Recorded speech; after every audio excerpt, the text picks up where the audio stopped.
All right, I'm going to start, I guess. Hi, my name is Jonathan Terpstra. Thank you all for being here. Yeah, this is, my always public speaking joke is I had a career behind film because I always hated public speaking. So it's kind of weird doing this, but I'm very passionate about lighting and my job and the industry I've been working in. So yeah, I'm excited to tell you guys a little bit about what I do and what goes into lighting for movies. So I'm going to open with prayer, and yeah, we'll dive into it. So. Dear God, thank you so much for just allowing us all to be here and to learn more about you and the crafts that we love so much and the jobs you've given us. Lord, I pray that you would use me, speak through me, and I pray that I would be clear and concise and people would understand, and that it would just be a great time together. Thank you in Jesus' name, amen. All right, so a little bit about me. My name is Jonathan Terpstra. I grew up in Grand Rapids, Michigan.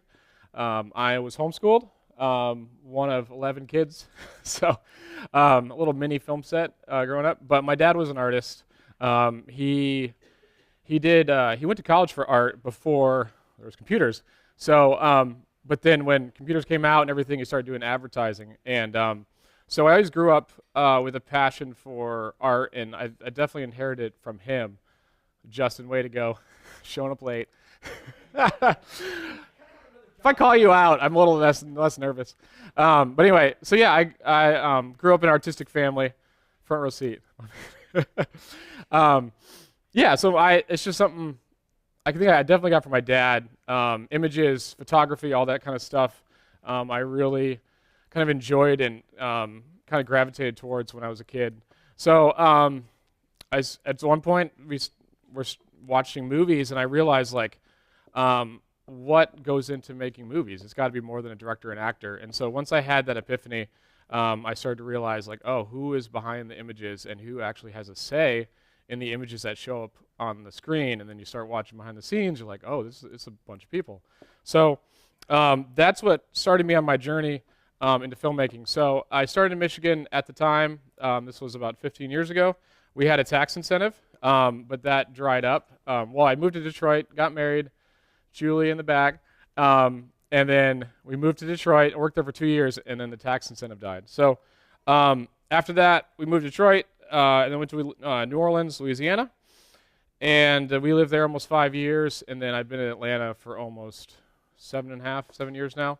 So yeah, I've been kind of chasing film incentives around the country and kind of trying to go where the work is. So I've been very fortunate to work on some big movies from probably, I don't know, when some of the allure, obviously, big movies, obviously, I think a lot of us when we're younger, like, oh man, Jurassic World, or whatever that epiphany was to you when you're like, this is something that is made by somebody. My philosophy, and I don't know where I got it from, was I wanted to learn from the best so that when I get the opportunity to work on my own projects, I will have a better understanding of how to do it. If you work on a $200 million movie, anything below that seems a little easier. It's like, what do you do with an infinite budget? Okay, I can do this now with a smaller budget. So I wanted to learn from the best in the industry, in an industry that has been around for over 100 years.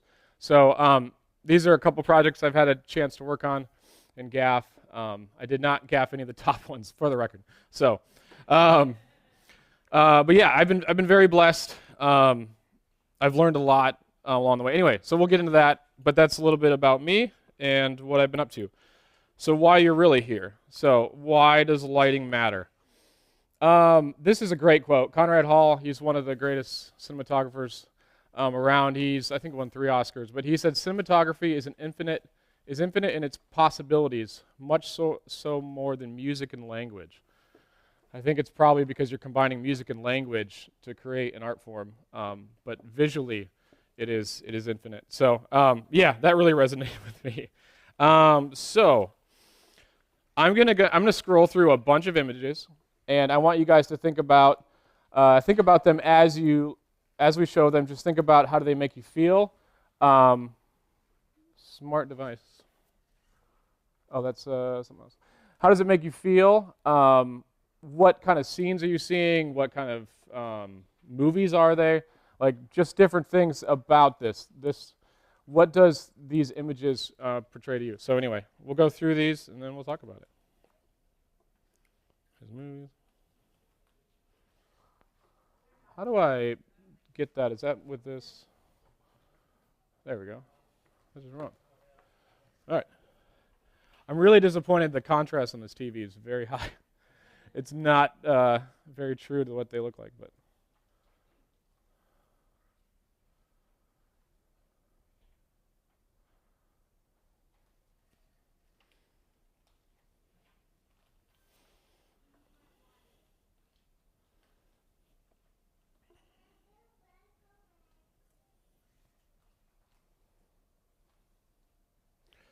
So, any thoughts?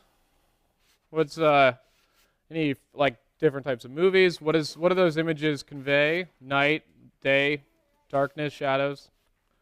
Anybody? A lot of emotion, yeah. Anybody else? Some have a lot of color and some have very black color. Okay. Could you tell, here's a question here, could you tell what kind of movie it was by the image? Like genre maybe? Okay. Is the artist going for something in some of these shots? Very striking, like stronger characters? Yeah? Anybody else? I noticed the ring, it wasn't the thing that was in focus. Yeah. It was him. Yeah. Like that. Yeah. That was different colors, yep. Now there's a whole color philosophy on that as well, that actually different colors convey different emotions, and something I haven't completely figured out yet, but there's a lot of people who talk about this. Anybody else? A lot of those frames from each of those movies are very intimate with the scenes, Mm-hmm. where the audience is pulled to that character and characters. Yeah, yeah. I picked a lot of close-ups though, so that definitely helps. So I guess my pitch to you guys is that lighting is a character in the story. It conveys certain emotion. It tells the audience how to feel. You could be very flat and not feel anything. So you can do it in many different ways with what you show and what you don't say. So the influence you can have over an audience by what you show and don't show and how you light it is very powerful. And those images are with you, like from Lord of the Rings, the rest of your life. Like it's very striking. And the people that behind that and what they decide to expose and not expose. So anyway, this stuff really excites me. So before we go into the how people make these images, I briefly want to talk about the roles and who actually executes the work to create these images, the tools, the trade, the qualities of a good technician. So, hey, it's Grant right there. When we had to wear masks, that was awful. All right, so the first role that ultimately influences lighting department is the cinematographer. And everybody knows what a cinematographer is or what they do, who they are. Okay, that's awesome. This goes back to the Conrad Hall quote. It's an infinite in its possibilities. So as a role and a job, your choices have a lot of say over a lot of people and influence a lot of things.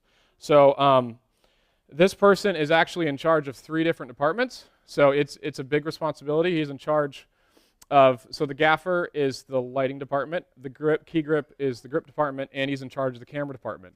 So when you take on this role, you're in charge of a lot of people.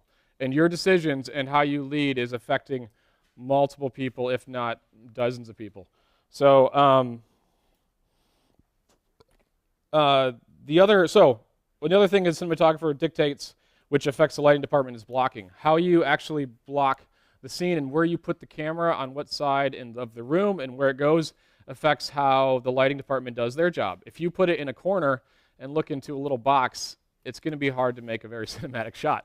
So this is a relationship between the lighting department and the grip department and the camera department. So as a cinematographer, you are going to influence so many people by where you decide to put the camera. I will say that being a cinematographer is also more than just finding cool shots. You're a leader, and I think having some experience and knowledge in some of these departments is very influential. When you're going to ask to shoot a big night scene and there's not a budget for it, like your influence in what you say and having an idea of what goes into the job, either it's the camera, the lenses, or the lighting and all that, actually affects other people. So it's like, I need this, and I need to do it now. It's like, well, that's going to take 20 minutes. Like, okay, that's fine. But you knowing what goes into that job, it's a huge responsibility. I guess that's the gist of it. So the weight of that role is like you're the guy in the opening credits next to the director, producer, writer who's responsible for what everybody looks at. So enough about that. All right, so the gaffer. They're in charge of leading the set lighting department. They work with the DP in prep to scout and in the day-to-day filming to execute the look of the movie. They're also in charge of delegating to their crew what is going to be asked of them. The key grip.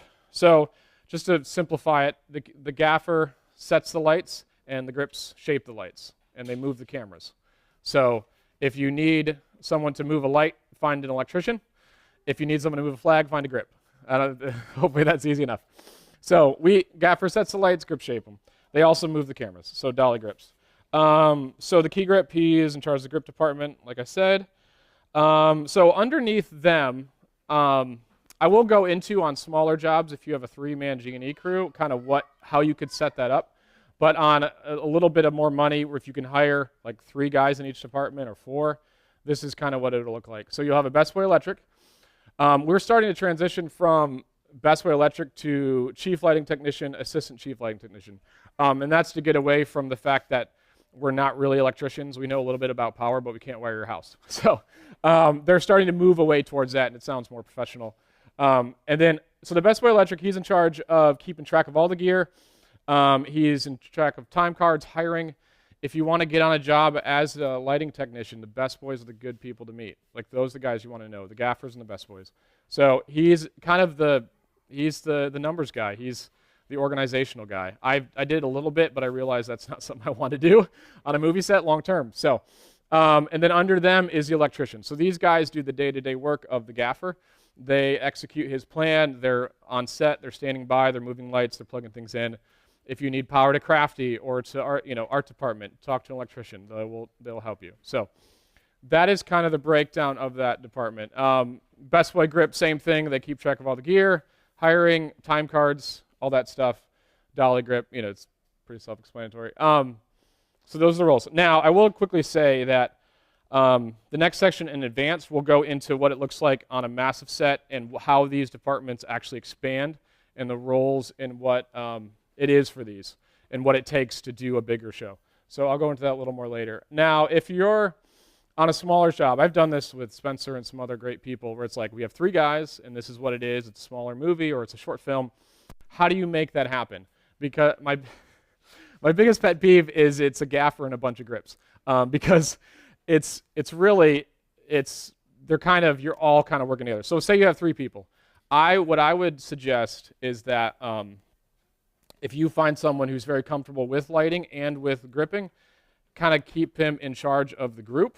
Now, so technically also on a money side, the gaffer is a department head and gets paid that, the best boy a little bit less, and the third's under him. So technically production should be paying for 2 department heads, like a gaffer and a key grip. So maybe you have someone paid as a key grip, but then you just like all do it together and you're just in it together with 3 guys. So there's a way that you can make this work. I don't want people missing out on potential money if they're going to pay for that role, but that's kind of how you could do it where it's like we're all grabbing flags, we're all grabbing lights together and just run with it. So there's a way to do that. You can on smaller jobs, but technically there should be a divide between the 2. And they should be paying people as a department head and a best boy and things like that. But it's something you kind of figure out with the DP, like ask him what's the best system for him and how he wants to work. So qualities of a good lighting technician. We'll go over this briefly. These are just kind of the nuts and bolts of kind of a lot of these. If you've worked on a film set, you know all this stuff already. But things that I've learned the hard way, your attitude. You are collaborating and working with a lot of people. You're with them more than you actually go to sleep. And you're stuck with them a long time for many months. Like how you interact with people is very important. Work ethic. I think this is probably, so be early and prepared and work ethic are probably how I know other people have gotten jobs more than anything else. Like you can teach the technical side, but how hard you work and you're willing to listen goes a long way. So, I mean, these are all just common sense, like being a good employee kind of thing. So it's not very new on that end. Be early and prepared. living in a big city like Atlanta, I've gotten caught with that, or you oversleep and you don't think about traffic, so look at where you're going the night before. Really simple things. If you're not, I was always told if you're not early, you're late. So always show up early. It's anyway, common sense things. Work well with other people. So technical knowledge. This is something that it's part of a journey. Like I am learning stuff all the time still, and so I think if you have the attitude as I've never stopped learning, you can always grow in this business because it's always changing. Like LED technology has been drastically changing. And then work well with other people. Yeah, that's pretty much, that goes with attitude as well. So this business is a collaboration with a lot of people.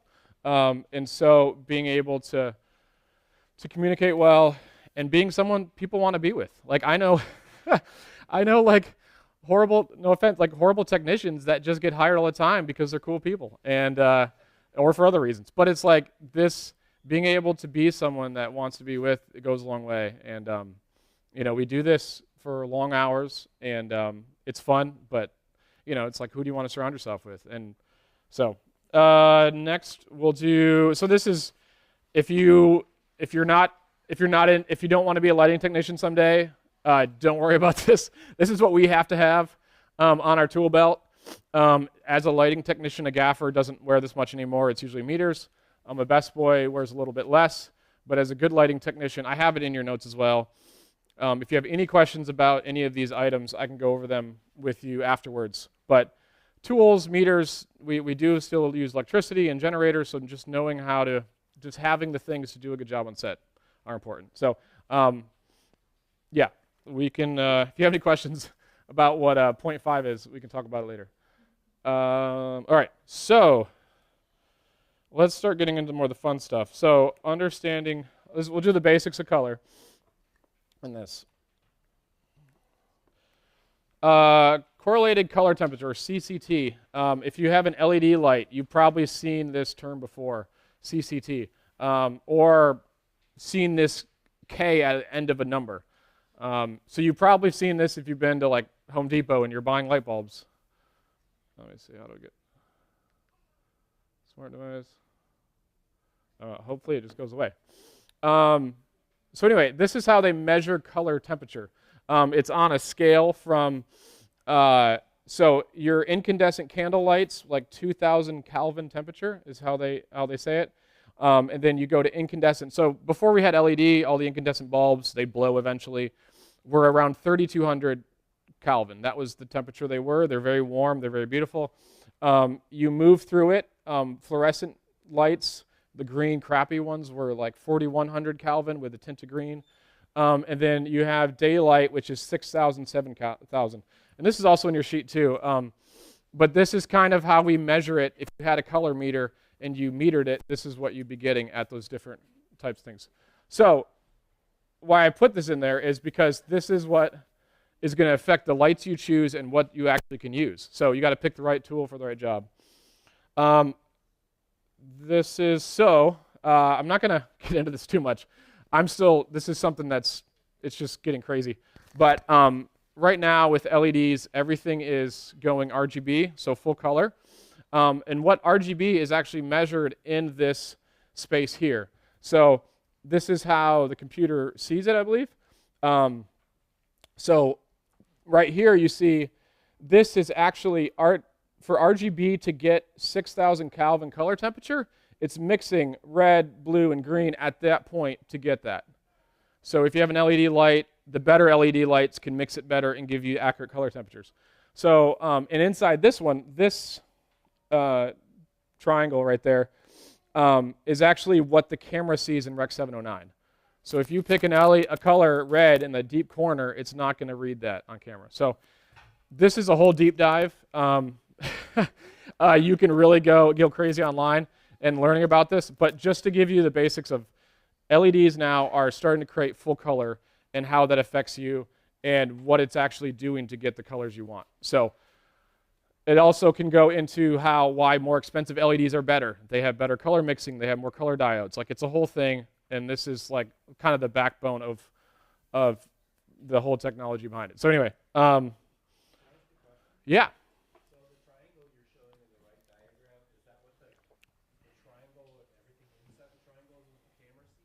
in Rec 709. So I think in RAW there's maybe a little more. It's part of it. Like I said, that's what the camera. Yeah, that's what the cameras use. So it's pretty rare for you to actually like. I wouldn't freak out and be like, oh no, I can't pick this green, because it's pretty rare for you to jump outside of that. I was working on a massive show and they started to get pixelated dots on their camera and they were picking this like deep red, and they're like, I don't know what it is, and then they figured it out. It was that, but. It's rare for you to hit this, but just so you know what the technology is doing and how it interacts with the cameras and things like that. All right, so they'll go a little bit into the tools before we talk about lighting. Hey, Grant again, on a ladder. All right, so there's 3 different types of lighting instruments that we use. So tungsten is one of them. It's an incandescent light bulb. So it takes electricity, it starts to light up. It's the old school, it's the light bulb you used to have in your house. They make them on a massive scale, very bright lights. So the color temperature of incandescent tungsten fixtures is 3200 Kelvin. So these are common light sizes we have for these. And we'll go into making sense of this a little bit later. So there's I'm going to go over a lot of information, and I want to just like shotgun all this so that when you start hearing these terms and you go back, you're like, oh, I've heard of what an incandescent light is or a tungsten light. And so it is just kind of give you an overview, and so it'll start becoming more familiar the more you hear about it. So anyway, I know I'm flying through a lot of stuff right here. So the main manufacturers of tungsten lights are Arri and Mole Richardson. We have Fresnel's, Open Faces, and Maxi Brutes. So this covers the warm end. So before we had LEDs, we had these, and then we had HMIs, which are, I don't even want to say that word, a medium arc light. So this range is 5600 to 6500 color temperature. It is your daylight, what they would call it. They come in different brightnesses, I guess, or wattages. Pretty much when you see watts, it is the output of the light. So it's how bright it is. So the bigger the wattage number, the brighter the light is. So this is what we would use to create daylight coming into a set. Or if you need a super bright moonlight, you need a massive bright light, this is what it's going to get you. So LED lighting, these are, now there's a lot of vendors on the scene right now. This is kind of a short list of the top ones who make kind of the best gear that we use. But these color temperature ranges are from currently 2,000 Kelvin to up to 20,000. I wrote 15, but I've seen one recently that's 20,000 Kelvin. And it's RGB color mixing. So hue saturation, whatever you want to do, you can dream up of some cyan color. Like, we'll find it for you. It's on the color wheel.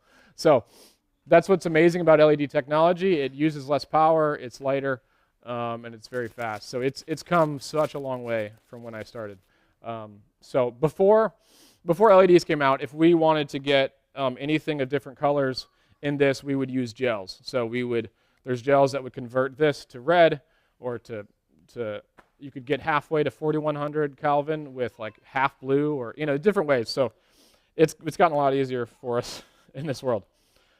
All right. So now that we got a lot of now we flew over kind of the technical side of stuff. Let's get into a little bit of lighting basics. So I recently, man, this TV is so disappointing. I recently saw online, and I kind of liked it. 4-point light. Who's heard of 3-point lighting? And everybody's heard of. Okay, everybody. It's a very common term. 4-point lighting it's the same thing, but it's adding a background wall light or something to expose the background. So, oh, this TV's a lot better. Yeah, no, it's not. It's about the same. But it's just like room light ambience is the fourth light. That's all it is. So there's a very very cheap looking diagram I found online on your handout that kind of explains that. So let's go into what these different things are. All right. So the key light, I mean, we know what, with these, the key light, yeah, we'll just go through it. So anyway, sorry if this is information you guys know already. So the key light is usually the primary or the brightest light source on camera. This is what draws the eyes towards the actor. So we'll get into it in a little bit, but eye lights are essential. This is what's going to give your images that film look. We'll get into eye lights in a second. So this is the main source that's lighting the actor. So as we see, it's from the left side here. So there's this, whatever's the brightest thing on their face is what someone would call the key light. So if you're talking with a DP, like where you want the key light coming from, and that's the conversation. So you start from there. So from there, we have the fill. So part of it's kind of frustrating with this is it's actually fill mainly isn't usually a light, actually. It's the fill side of the camera. So it's, if you need it to be a light, it can be. But usually it's just the fill side. So many times it's actually taking away light or adding a small passive bounce just to bring a little shape to the face. If you add a full light, she's going to look flat. So many times it's not a light. It's just the fill side. So that is what that is. So there's number two. So backlight, rim light, or hair light. This is used to separate the actor from the background, show importance, and give the image depth. This is something that I saw, we've all seen it excessively used in bad movies. Like, they're standing somewhere, it's a dark wall, and there's a massive light behind them, like a halo light, like an angel coming from the sky. So when I was growing up, a lot of the cinematographers I admired actually used backlights very, they used it only if it was motivated. Like with this, she really doesn't, she has a little bit of a hair light, but a lot of it looks like it's coming from the window. So it's not like it feels unnatural for her to have light. I wish you guys could see the better image of this. Yeah. But it's a lot of, it's different styles. Like, right, you have, Steven Spielberg, or you have Lord of the Rings, and they just have a massive light, and there's a scene, and it's like, okay, this makes sense because it's a halo, and it's a elf, and, she's showing up to talk to Frodo. But in a movie where it's like, there's obviously style and there's preference and different things like that. But if you can create separation with the fourth light, so the background light, many times you don't need a hair light, you don't need an edge light. So the background light or the ambient light or the room tone, as someone else would call it, is the fourth light in this 4-point lighting setup. So also the other thing about backlights is there's different, it's so hard because so many of these things, like once you understand the rules, it all comes to taste. Like we all have DPs, we have directors, they've shot different types of movies, and there's different styles. So it's like, I can't always say that this is how you have to put a backlight because I know someone who's broken it and it looks amazing. So these are just kind of the general, I guess they're not rules or guidelines. So this is kind of the philosophy that goes behind it. Once you understand it, you can kind of make it what you want it to be yours. One thing I really do like is it's called a keyside backlight, and that's what kind of how they set it up, and that's why to me it's very appealing. This shot is that the keyside's from here, then there's motivating window light, which to the eye makes sense why there's a light here on her face because we see the window. So your eye subconsciously is connecting to why this light makes sense on her face. If we were lighting from this side, our brain would think, oh, there's a window over there, but it's harder for us to justify it than on this side. But what this DP light did on this is to do a key side backlight. So he took the key side and then he just wrapped it. He's probably not a backlight, it's probably something from the window, but it's wrapping that. And so there's really no need for much of a backlight from the other side. So key side backlight is very, I like it if it makes sense for the scene. But then sometimes you want to put it on the other side of the face. Like there's a lot of stills where they have it on the other side. So it depends on what makes sense for the scene and where you want to put it and how you want it to look. Just be very careful with backlights on the opposite side of the key light because you start to get lines on people's jaws and things like that depending on how it's the angle it's coming. So directly back sometimes looks better because then you don't have these cuts on the face with the light. So this So this is one of my favorite things about lighting. It's the simplest thing in the world when it comes to making a shot look better. So shooting on the dark or fill side of camera. So if you look, pretty much every still I've showed you is the cameras on the fill side. So right here, the key light's on camera left. We are positioned slightly off of her on over his shoulder, and we're shooting on the dark or fill side. If you do this in like just basic interview setups, if you do this, it'll just look cinematic instantly. So these are examples of shooting on the dark side.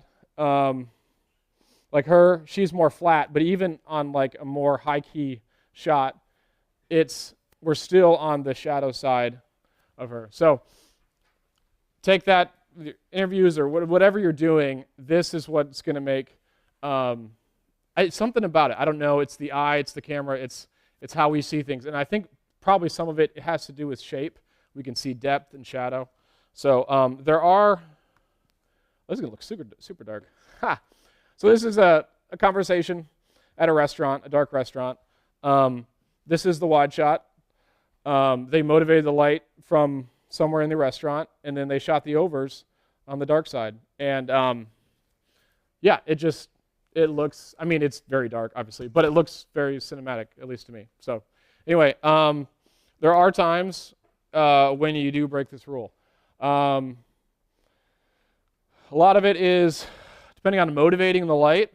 It's also like this scene really fascinated me because they decided to shoot on this side. Now, I don't know, I wasn't the DP, this is a massive movie, but they decided to shoot on that side. Now, there was light from that type of the restaurant that was motivating her key light, but I think it might have been because of hairstyling, and getting light on the other side of her with this look would have been impossible, and it created all the shadow on her face. She's also older, like 20 years older than that image up there, funny enough. So maybe they needed more light on her face to fill in some of the wrinkles. Like there's so much that goes into deciding where to put lights. But there are times where breaking the rule makes sense. This scene, they broke it because there were candle light lanterns on all the tables, and they're lit by that. And for us to put a light over there on the dark side would not make sense for the whole scene. And so it's still very beautiful the way that scene is, but there are times where you can't, like, don't rigidly stick to this. Like, I got to put it over there. Like, go with what makes sense for the scene, what's in the environment. And also blocking and camera placement is going to tie into all this. If you have a window over here and you put the camera next to the window and look into the actors, they're going to be front lit, unless you think it's an overcast night day and you're not motivated from the window. So it's a collaboration between everybody in how you get these images and where you put the light. So yeah, you can break it, but just think about what you're doing when you're doing it, and have a good reason to do it, or just do it because you want to. All right, so I briefly talked about eye lights. This is something that once you start looking for it, you see it everywhere. So the old quote, eyes are the windows to the soul. Without a glint in their eye, people look dead inside. When I was gaffing Woodlawn, the still photographer came up to me, and I was still learning a lot. He was like, man, every time you put that eye light in, it's just, my photos pop. And I was like, oh. So I started thinking about it more. And I'm very intentional about it now. But if you look at him, it's super dark, but eyes are giant mirrors that reflect the world around them. So you can watch some movie, your favorite movie, and pause it on a close-up. You can many times actually see the whole room, what's in their eyes by this, or at least the fixture size and quality of it. So the bigger that white thing is, the bigger the diffusion probably was in front of that light. So this also, yeah, people just feel alive when you see something in their eye. So So is this typically a separate light? You're not trying to use your existing lighting? it is, so yeah, I'll get into that. This is, so it's probably a large key source here.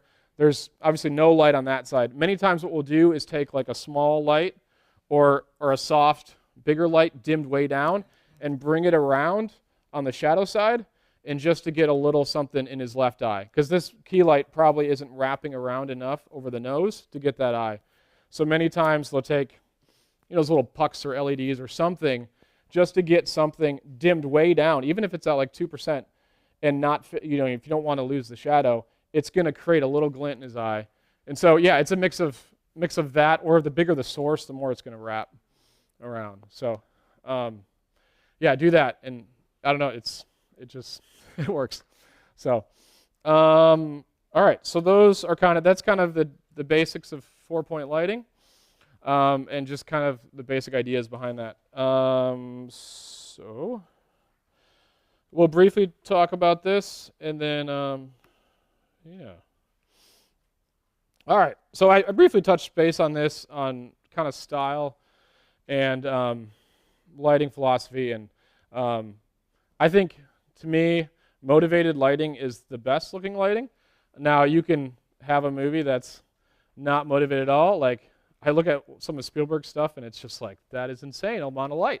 But it's cohesive, and it works. So, but I think cinematography definitely over the last 20 years has evolved into more naturalistic, more motivated lighting. So, how do we get the look of the movie?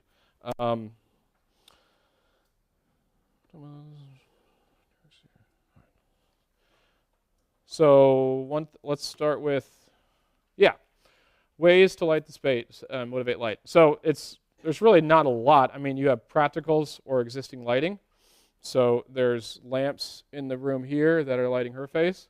So this is actually, I mean, we had many conversations on the Forge about putting lamps in certain places to motivate light. So like we shot, this was the Forge that Stephen talked about. And so we had a lot of conversations, like anything you put in the shot, I can justify putting a light there, even if I don't turn it on. So go crazy with it sometimes. I usually tell them, and we can always take it off. So the more you put in the space, the more the audience can justify why you're lighting that actor or actress. So other motivate light, you have artificial sunlight, you have real sunlight, you have moonlight. So it's kind of it for lighting wise as far as motivation, but those things and how they work with windows, with sets, are what kind of connect our eye to the reality of the film that you're making. So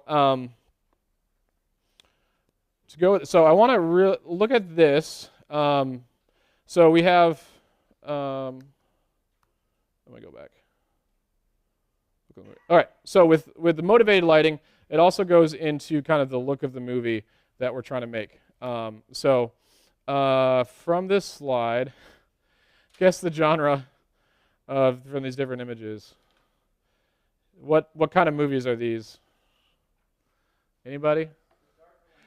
You can't tell it. You can't see it. Oh my goodness. Yeah, you can't see anything. All right. Well, the top ones are probably obvious, right? Romantic, maybe romantic comedy. This was a World War I movie in the middle.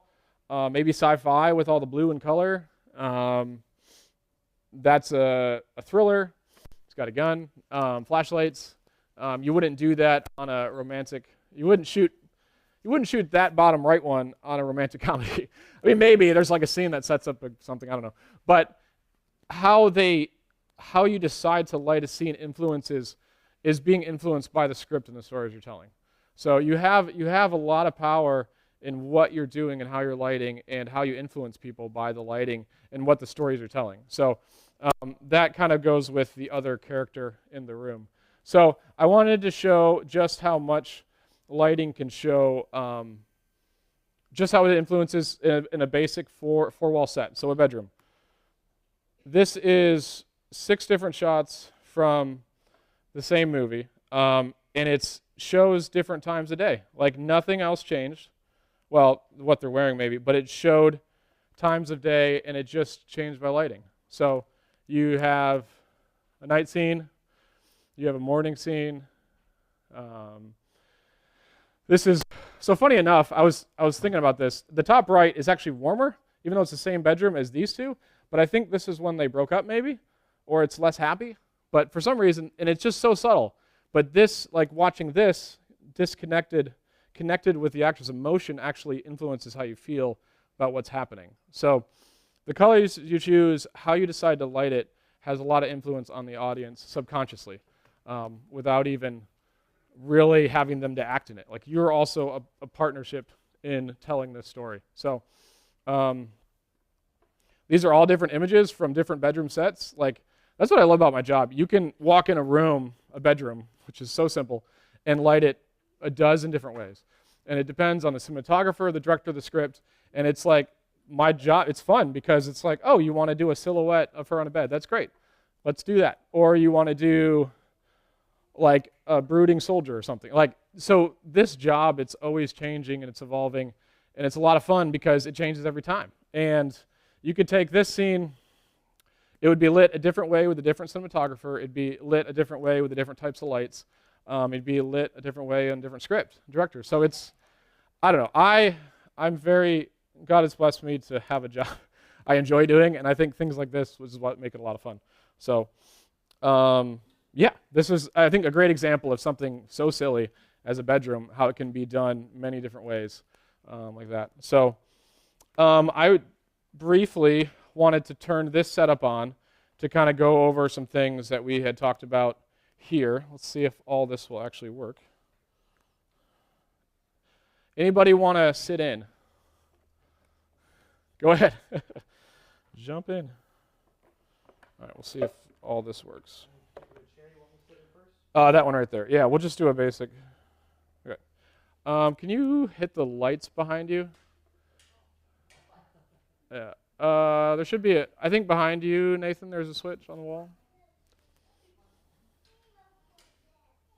Just, yeah, all okay.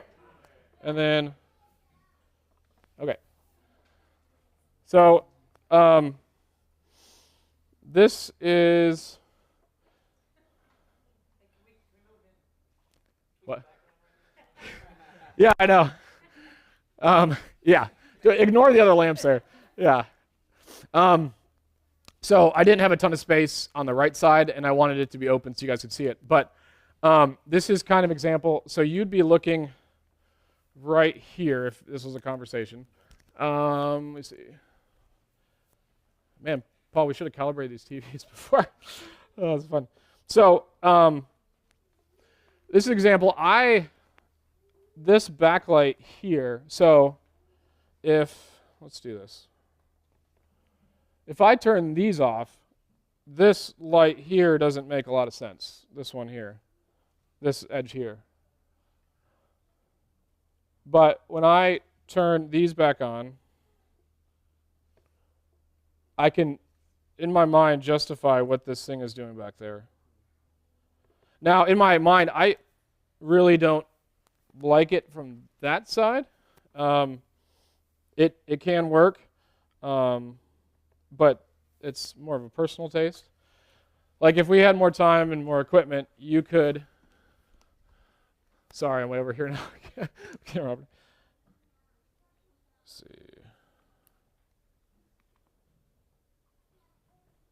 There we go. All right. So you could potentially put something in the ceiling here, and you could wrap this light. Let me see if I can see it. Yeah. So this is, there it is on its face. So that you could wrap this edge light here, and it would just, this is like the key side backlight is kind of what we were talking about. You could put this here, or bring it here, and then, or put it back here if you want it. And it still makes sense, a little bright. But really, like, there's a lot of places you could put this. And then, if it was maybe more of a comedy, let me just fill up his face. That's a little bright. I'll dim that down a little bit. This color's a little off. Yeah, like this is a little too high key, but like this changes the mood of this thing, just this one light.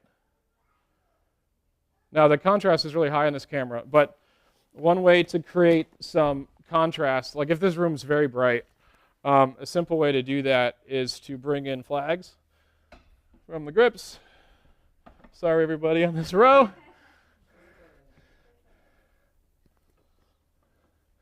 So this here, like turn on half the house lights. Thank you, Evan. So say you have this really bright room, and then all you have is this. Like this alone See all that ambience that is just on his face? So you can do something as simple as a flag or bring something in just to create contrast if the mood in this scene didn't need to be as lit. Grips are super helpful. All right. Thank you so much. Appreciate it. Yay. Give him a round of applause. So, yeah, anyway, that's super basic. I would be very cognizant when you walk into a room, like white ceilings are going to put light everywhere. So when we were shooting here, the grips put a ton of black up in the air. And so they were just taking light away so that we could control where it was brought in. So I'm not getting into gripping or light control, but something as simple as a flag or something bigger, like you can create a lot of contrast in a simple interview just by bringing an 8x8 black. And so that's the fill side that you're kind of controlling. So ultimately, this all comes down to control and being able to have a say in where light is going. And the fun thing is, if you want to ever just learn about lighting and stuff like that, just get a face and get a light and just take the time to see the quality of it on the face and what happens to it and where you put it in a 360 circle around somebody. So you can learn a lot by just doing that. So we talked about, let me close this out.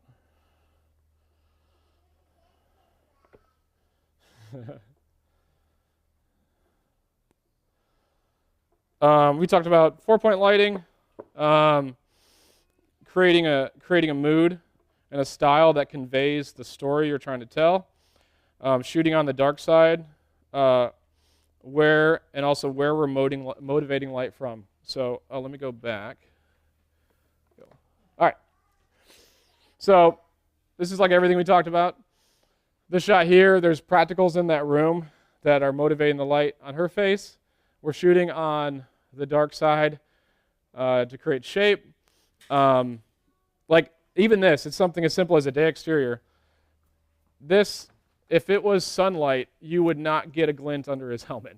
So obviously there's a massive light source outside creating this because the sun does not come at the angle to get it in his face. So they had to bring in light to light this as his key light, right? We're still shooting on the shadow side. Here, this is a great example because I love this because they lit the back wall, or I think there's a window there in the basement or something like that. They lit the back wall and they didn't need a back edge because he's separated because the background behind him is exposed. So he is there's creating depth, there's creating shadow and shape just because the light behind him. So you don't always need a backlight everywhere you go if you're using the elements around you to create separation. So yeah, this shot's great because it's just a key light and a back wall light, and that's it. Obviously, there's probably a little more to it, but yes? How's the background light on that image so even? On this one? Yeah. Oh, right here with this shape? Yeah. That's probably grips flagging it or something like that. Or it's coming through a window and then they created that angle and it's very intentional, obviously. But yeah, those are kind of the concepts we're talking about. So we're doing on time. Yeah. For incorporating practicals to motivate that lighting, is that always, I'm assuming it's not just lamps, how do you do that in a scene? Yeah, like I think it depends. I mean, it's having a great art department who can incorporate the right things. I'll get into more practicals a little bit in the next session, but like if you're in a garage, like fluorescent fixtures kind of make sense. It's kind of what makes sense in the area. I mean, if you're like a sci-fi movie, you can put, lights anywhere, kind of, if it's a spaceship, Yeah, you have lights like in cars or headlights. It's like you can kind of, if you're outside, there's street lamps that you can make a certain sodium color, and then you scatter those throughout, or use existing and bring I think the greatest possibility with LEDs is that you can go to locations, full color LEDs, and match whatever they have and augment and then kind of control. So if you're outside and there's a bunch of warm sodium lights, it's like, I'm going to bring in this panel and make it look like they're being lit by that. So I don't know, does that kind of answer your question? So it sounds like it's more you're actually just trying to model light in real life, but you don't always show Yeah, yeah. And there's some cinematographers who just like, I'm going to put a light there and do it because. But you got to have a lot of confidence and really have a good reason. But yeah, you're trying to figure out what makes because we're recreating reality, right? Like we're kind of trying to. My biggest thing is I don't want to break the disbelief of someone's watching a movie. Like once you have a bad light or something like that, you can actually take them out of the scene, and then they're not thinking about the actors and the story. They're like, oh, that's kind of weird. Why is that over there? We walked in this room and there's no windows and there's a shaft of light.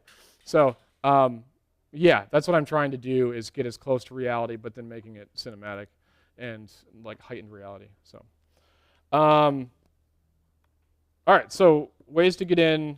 Let's talk a little bit about real quick. We got 10 minutes. So my favorite quote from my professor when I went to a film school. It wasn't a great. The best thing they gave me was a foot in the door, but he said, "This is not a career. This is a lifestyle choice."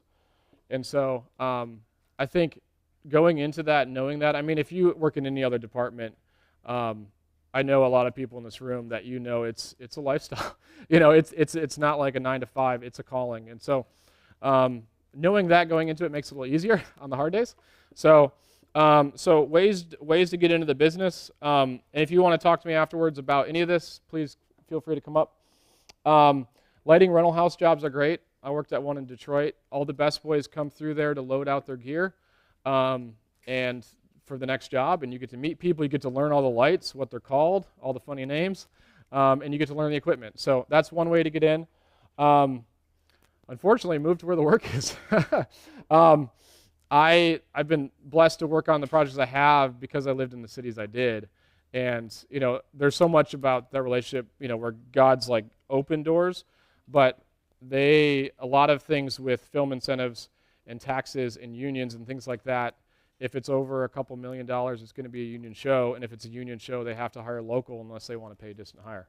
So being where the work is it helps. So there's a great infrastructure here in Georgia with the tax incentives, but there's a lot of cities around the country. So yeah, make connections with gaffers and best boys. Be a lifelong student, and pray and make the Lord number one in your life and follow your passion. So that last statement seems a little bit contradictory, but I believe that each of us are very unique, and God has given us different talents. Like there's never going to be another person like you.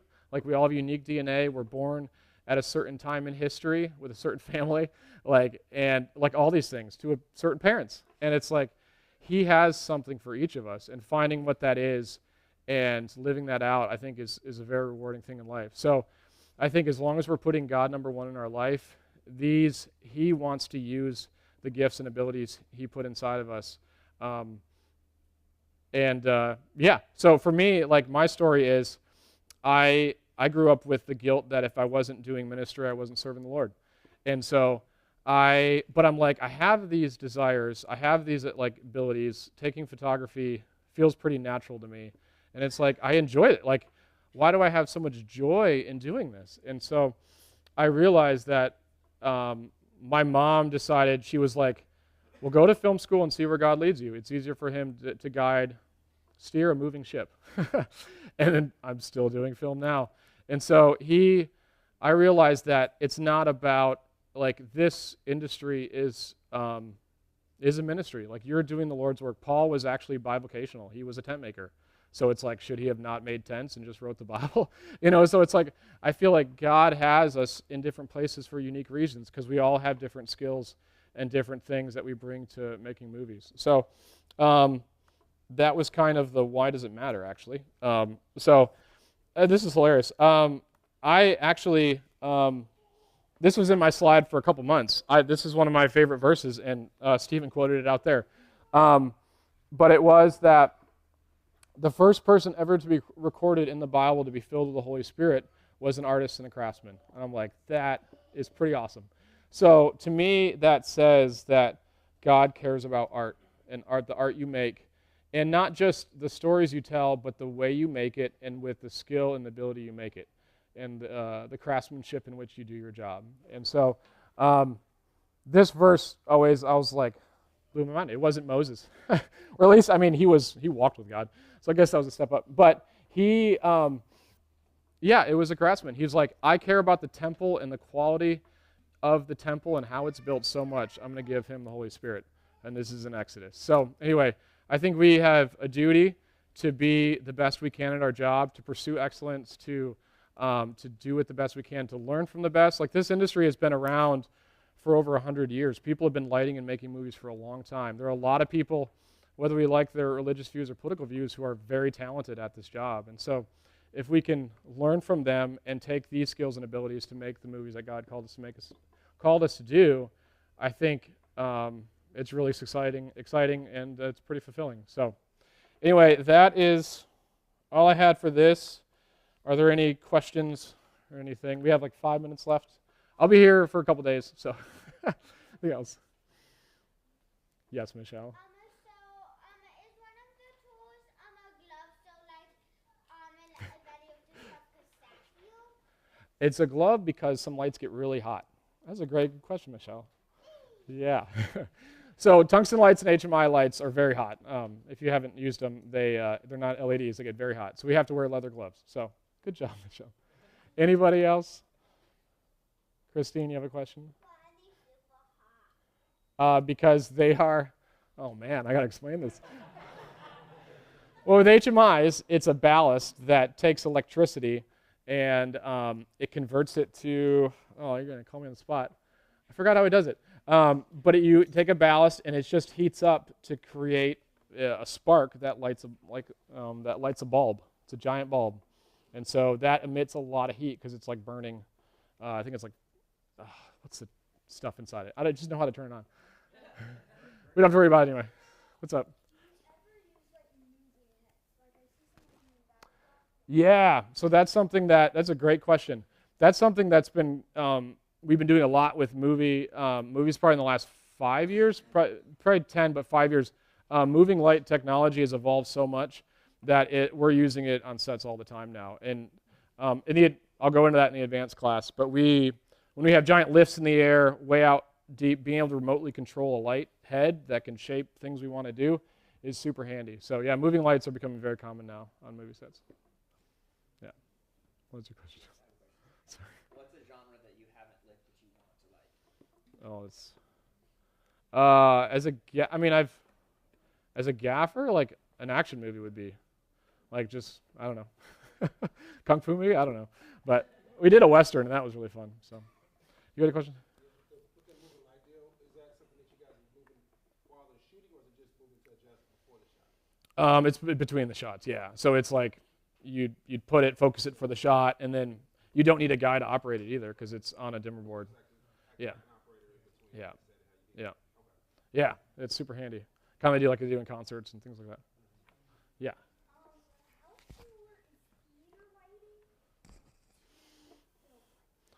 That's a great question. There's a lot of people that cross over. His question was how similar theater to film lighting. Theater lighting, some of the equipment's the same, like they use Lecos and Parkans and things like that, and some moving lights. But with lighting, we care more about the quality of like every single shot. Like in a theater, you're lighting a big space. So the ideas are there, and some of the dimmer, like the control of it is the same. All these spoilers to the next one. I'll get into lighting consoles a little bit in the next one. So that's very similar, but it is different because you're about every intimate moment. You know, you are making as best you can.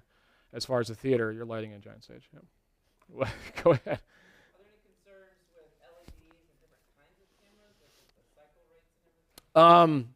Not much. If you get the list I showed, like a lot of those lights have the frequencies to handle cameras, and they have high speed modes.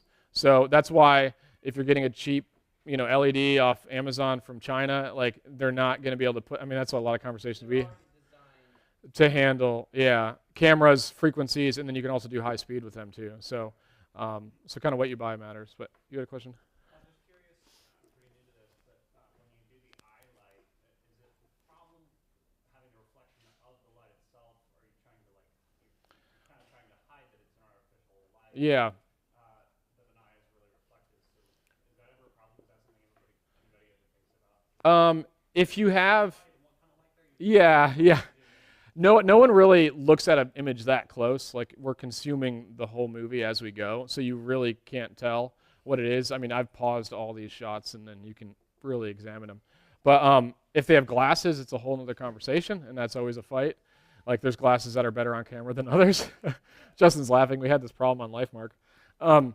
But you're really, like, if you just had that little glint, like a small little light, it doesn't show up as, this thing. It's just this, it's a little dot, little reflection, because it's a lot smaller. Like the guy a few images back, that was probably a giant big source, but it looks smaller in, his eye. So I don't know if that answers your question. Yeah.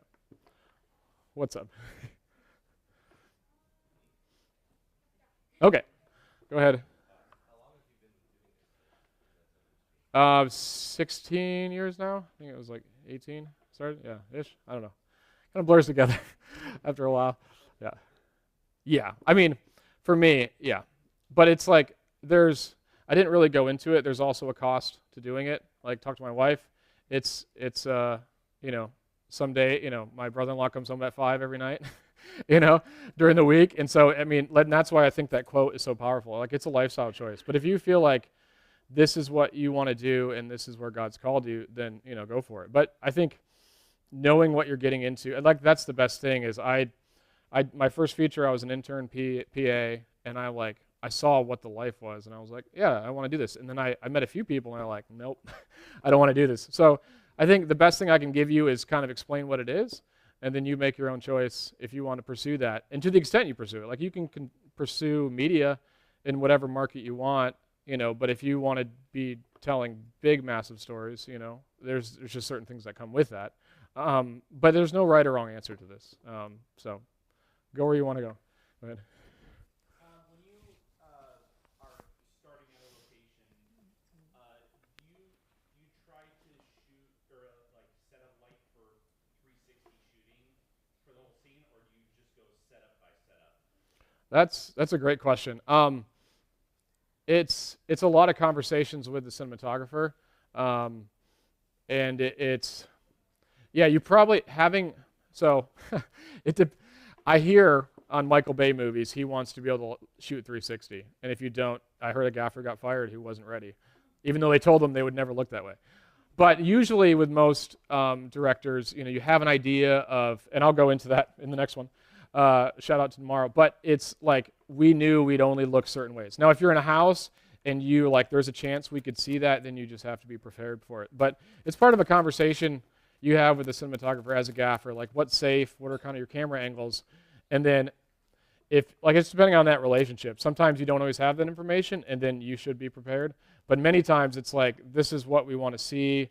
It could change within, a few feet, but this is the parameter, and that's all on the scout. So you can hopefully have a game plan that you kind of stick with. So, and that's what I love about gaffing. It's a collaboration with the DP. It's like, you're working together to create a great image.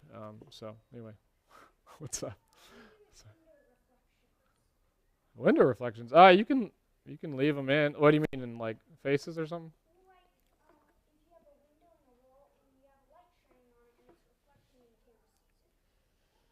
Oh, well, you got to make sure you don't see what the lights are. So you have to find a different way to light the person. So, yeah. You had a question back there?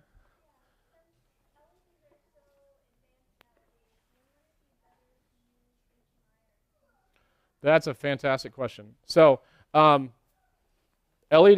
I'll get back to this. LEDs aren't, so they have a limit right now, and that is like output or brightness. You can get to a certain brightness with an LED, like Aperture is making some lights like 1200Ds and 2400 lights that can extend daylight to an extent. But if you, like on the Forge, we were in the coffee shop. We had to get two 18,000 watt lights to create sunlight through that whole set of walls. And LEDs aren't bright enough to do that yet. But they're starting to get bright enough where you could light maybe a night scene with a very high-speed camera kind of thing. So the technology has evolved so much. You couldn't do this 5 years ago. So maybe in 5-10 years, we'll go completely LED. But at this point, they're just not bright enough. So that's kind of what we're dealing with at this point, of the technology catching up to what we need. So does that answer your question? Okay. I think it's technically we're after 4. I mean, I can keep asking questions or answering questions, but I don't know if I need to officially close it. And if you guys want to keep talking, we can. I don't know. I can talk about this for hours. What do you want to do? How about we kind of wrap things up? The main session starts in 4. 25 minutes. So that does cut us a little bit short. Yeah. But yeah, thank you. Thank you. Thank you, guys. Thank you.